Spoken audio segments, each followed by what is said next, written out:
What if mag-sardines run tayo sa Mualbual? Minsan lang naman to. Tara, subukan natin. Matagal ko nang gustong subukan ang sardines run sa Mualbual. And finally, nag-decide ako na i-book ito sa Klook.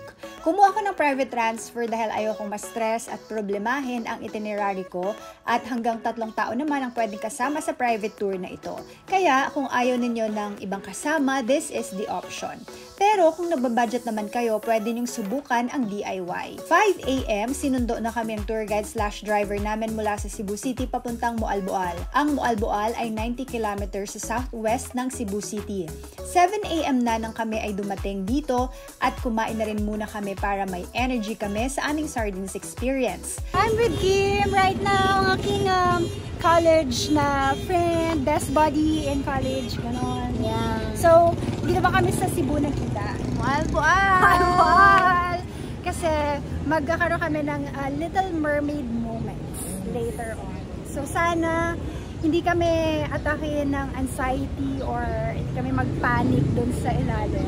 True. Because, malay mo, makita namin dun si Flounder. Sino ba yun? Si Ursula na lang.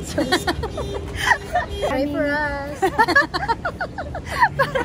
Parang iba yung pray for us. Pagkatapos kumain, nagbalisa na kami and pumunta sa tourism office para sa kanilang briefing. For your safety, life vests must be worn upon boarding. Masks and snorkels can be used for free. And for our marine protection rules, we are with the green fins. You can take pictures, but please avoid touching and harming the sardines, turtles, corals, or any marine life. There is a municipal ordinance, a fine of 2,500 pesos per person per violation if any rules is violated. After your activities, you may rinse in the shower area outside. Toilets are also available and you can use them for free.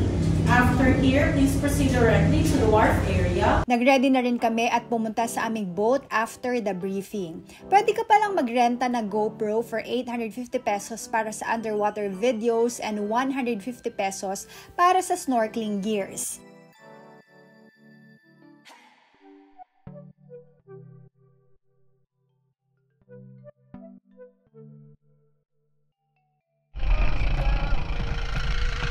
Una naming pinuntahan ang Pescador Island. Makikita dito sa Pescador Island ang colorful na underwater garden at ang makukulay na mga isda.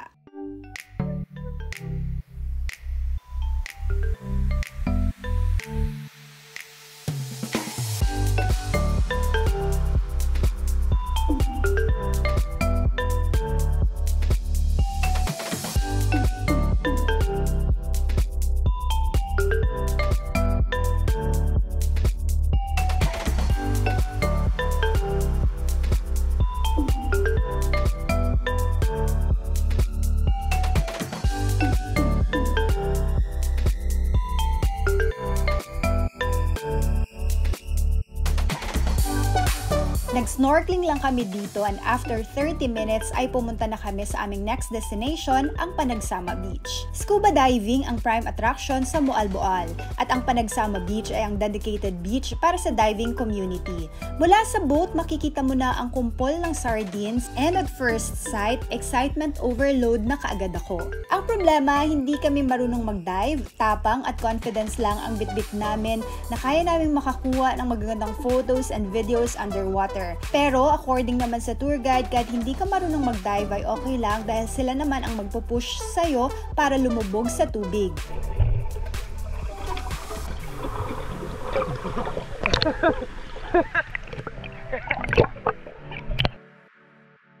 Yun lang, di mo ma-achieve ang perfect videos underwater. Nagsettle na lang kami sa expectations versus reality. But nevertheless, the Sardines Run is one of nature's most breathtaking phenomena. Kapag nakikita mo ang graceful at sabay-sabay na paggalaw ng sardines, it was indeed an underwater spectacle that's as magical and unforgettable. I think I will never look at sardines the same way again.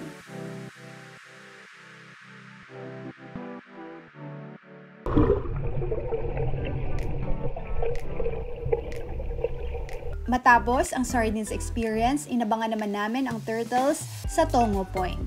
May mga araw na hindi daw sila nagpapakita but we were lucky dahil nagpakita si Pongpagong ng araw na yon.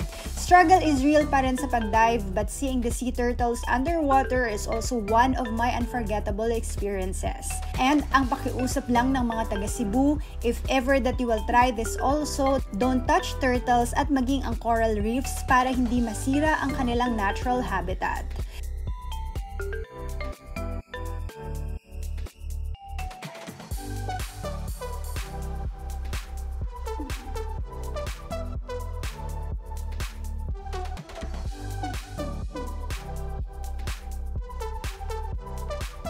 Inabot ng 2 hours ang aming tour but super worth it.